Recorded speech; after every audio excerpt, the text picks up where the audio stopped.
What is going on, Underdogs? Welcome to another episode of the Academy of Underdogs.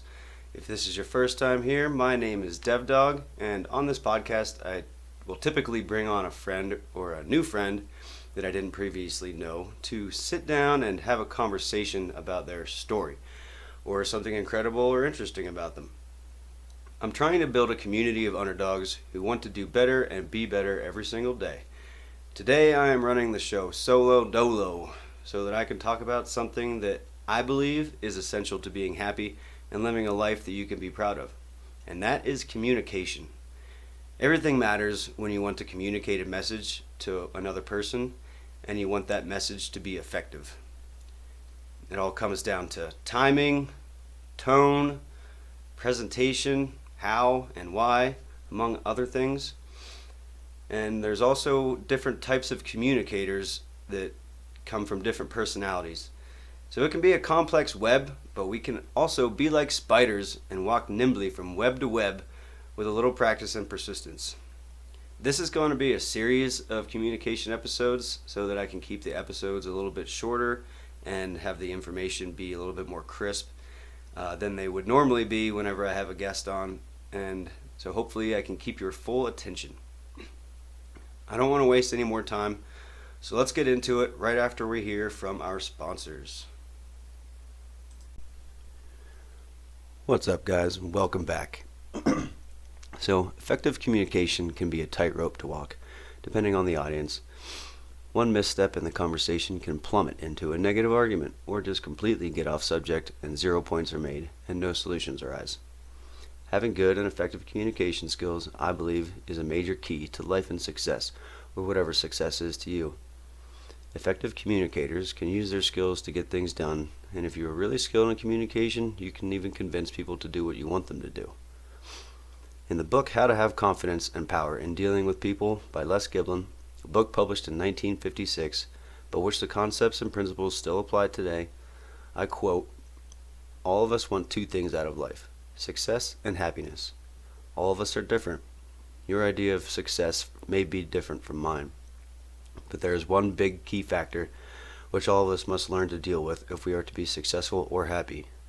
That big factor is the same whether you are a lawyer, a doctor, a businessman, a salesman, a parent, sales clerk, housewife, or whatnot. The one common denominator to all success and happiness is other people." That's the very first paragraph in the first chapter of the book. Like I said, it was published in 1956, so the language is a little outdated. You could totally be a house husband too, or a businesswoman, obviously. But it is a really informative book that I read when I was younger and still have the book on the shelf to shuffle through every once in a while today. There are hundreds of books on communication, all of which I'm sure have great information in them. But I personally highly recommend the book How to Have Confidence and Power in Dealing with People by Giblin. I'll leave it in the show notes as well as go back to references from the book that I found to be helpful. I think Les was right about those two things that everybody wants, to be happy especially.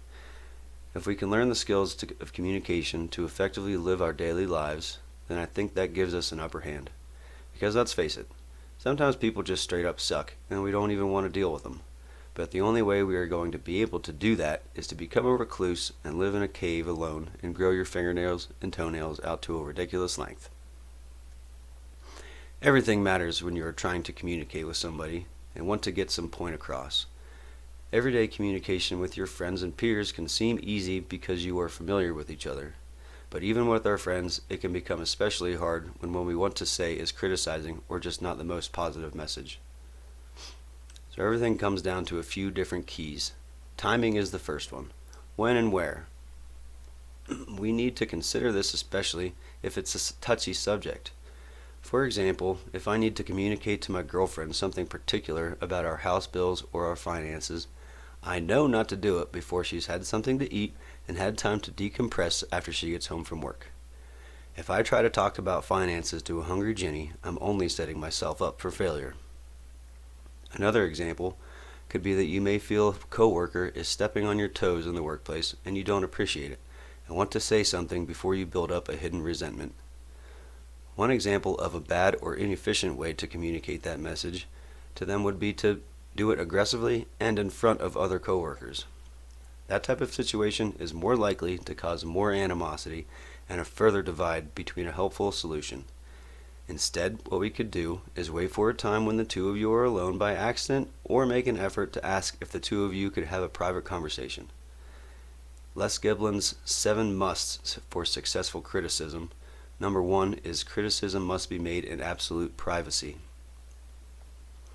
Second is content of the message. Think about what you want to say. What is the message you want to send and be received well? Think about the best way to do that without making the other person feel attacked, and making sure they understand your concern and how they can help you feel better about the situation. If you feel better and they feel better, everybody's going to be happy. Write down a script if you need to and practice it at home. That helps a lot. If it's something that's important to you, then really take the time to make sure your message is clear and concise. Be positive in your message. Build them up a little, but don't overflower it. Just try to put them in a yes mood. Repeat the message you are conveying, but also not too much to avoid being tuned out completely. Is your message condescending or patronizing? Is it too passive, or is it passive-aggressive? Be confident and positive in your message. Build the other person up or bring out the best in the person by praising them, and they will be more apt to understand you better when you bring out the criticism. An example could be, "Hey Bob, you are usually so good with getting all the tools out in the morning to be ready for the day, but lately I've noticed you running behind or forgetting things. Is everything okay, or is there anything I could do to help you continue to do a great job for us?" Next would be presentation. Be sure to make the criticism or message non-personal, meaning make sure when you convey your message you aren't beating the other person down, but rather touching on the act that they are doing that you have an issue with.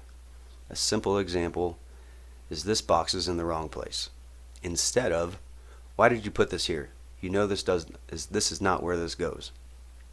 Body language matters. Are you angry and showing it with your face or body language, i.e. huffing and puffing or walking around angrily?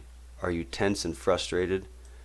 If you try to talk to somebody whenever you are already angry or mad, the message will come across as aggressive, and the other person may feel they are being attacked and come back at you with force. Instead, take a moment, breathe, and calm down before you blurt out whatever it is in your mind and in your mouth at that moment.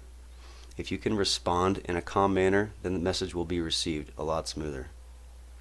Tone of voice, which goes hand in hand with your body language. Sometimes we don't hear ourselves whenever we talk, and we can sound condescending or patronizing.